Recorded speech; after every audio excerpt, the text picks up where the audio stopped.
Hi YouTube, this is the G.I. Joe Nerd Commander with the final installment of the first wave of POC review that I'll be doing. Excuse me. And it is Snowjob. Final review, you might say, without Snake Eyes and Storm Shadow? Well, I will not be purchasing Snake Eyes and Storm Shadow, although I did just find out, thanks to Jane Train, whatever the hell the rest of that, his whatever it is, that the Snake Eyes visor does come up. If that's removable, I would possibly buy it, use it as the special ops, whatever. Oh, don't get too far back. And here we are with Snowjob. Now, this figure, the first time I saw it, the first thing I thought was sniper rifle, which is awesome, and it reminded me a lot of. Hold on one second, let me grab this.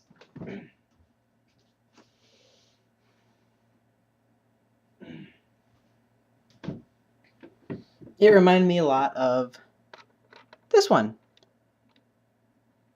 You can see it there. And if I get this wrong, don't pounce on me all at once.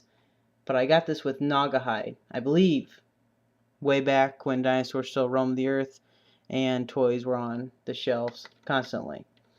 So, I mean, that was the first thing that reminded me of. And this is another figure that, quite frankly, I was not going to buy, but because of there not really being anything else, I picked him up. Am I glad I did? Well, sort of. I would give this figure a 5 out of 5 overall, but a 8 out of 10 for accessories. Starting off firstly with, ta-da, a frying pan. This part of the plastic already looks white. I mean, if you can even see that on my incredibly terrible camera, then obviously it's not something you want to move too much. It opens up. And if this snaps off on me, I will get majorly pissed. Okay, so there we go. Frying pan. Well, where would you put that on? You ask so inquisitively. Well, we'll get to that. Also comes with this.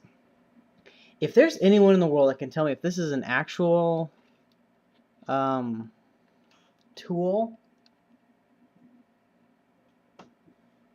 I mean, for real, it looks like a dead goose. But I guess it's supposed to be for picking at the ice.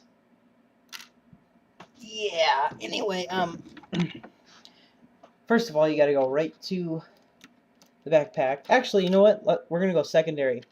Is that this was the first figure that I noticed of how much more movement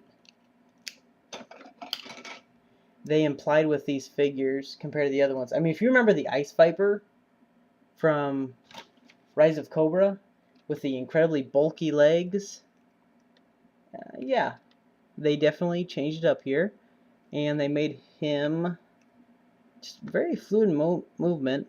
I don't know if the goggles come off. I'm not even going to attempt that. I'm sure you could probably rip them off, and you could post pictures on the internet and say that you took the goggles off because you're cool. What is this in here? My little spotlight got in there. These are just little spotlights that aren't even on. Ta-da!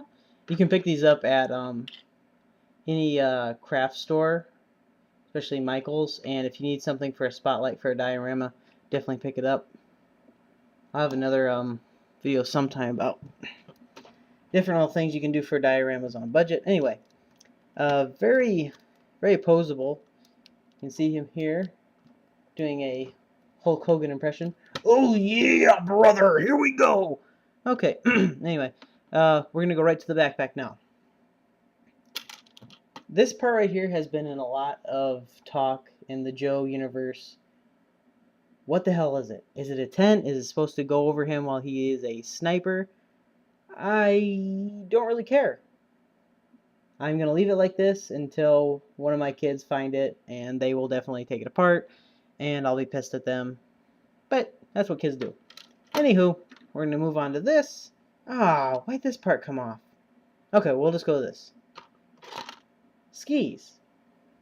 Of course, why not? Snowjob would need those. Wait a second. Why did I call it? No, those are skiing poles. Why did I... You know, there are days and then there are days.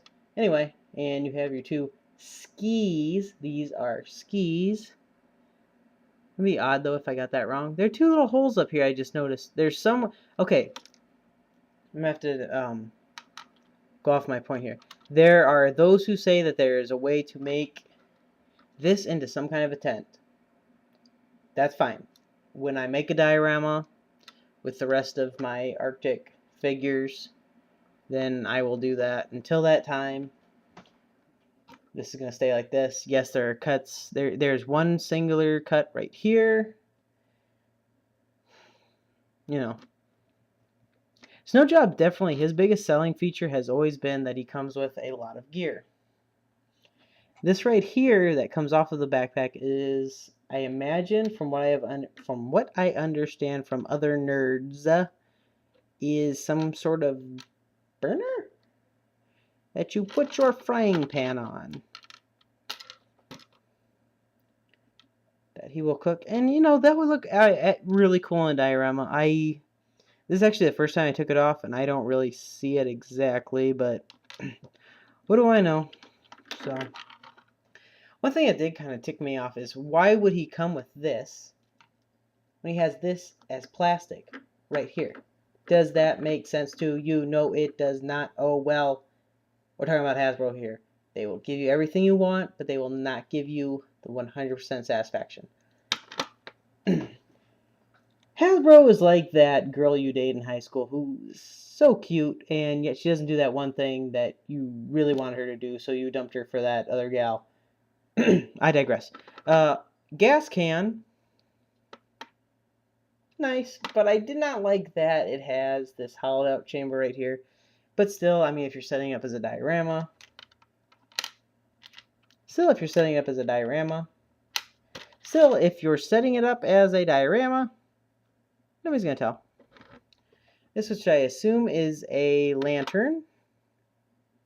Oh, wait, you can't even see that. So oh, there you go. A lantern. And a phone from 1992, ladies and gentlemen. Excellent. Because that's what you would need in the Arctic, and this goes like this. Okay, let's break this down real quick. Snowjob. Comes with a lot of stuff. Snowjob has always come with a lot of stuff. Is he worth your hard-earned dollars buying? If you're going to be setting up something for the Arctic, of course. Why the hell not? If he's just going to be something that you have in the package, I'm going to have to tell you, pass on it.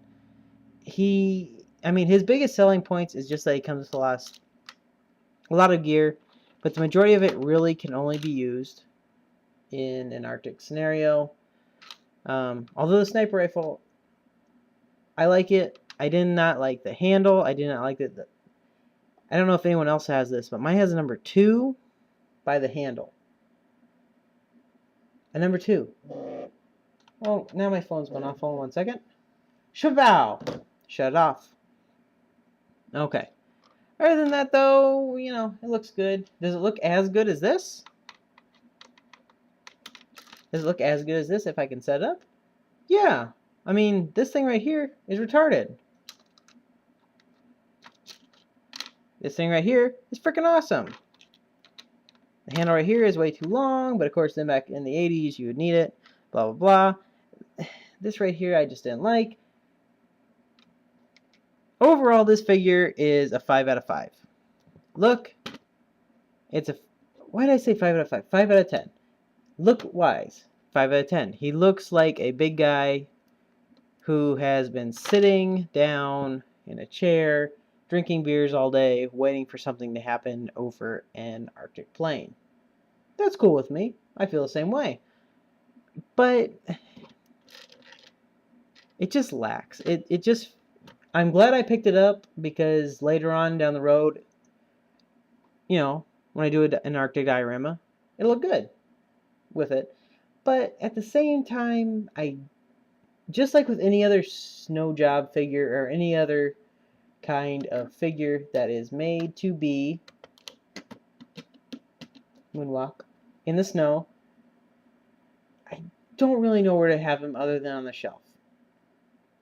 And if he's only on the shelf, is he worth paying $7 for?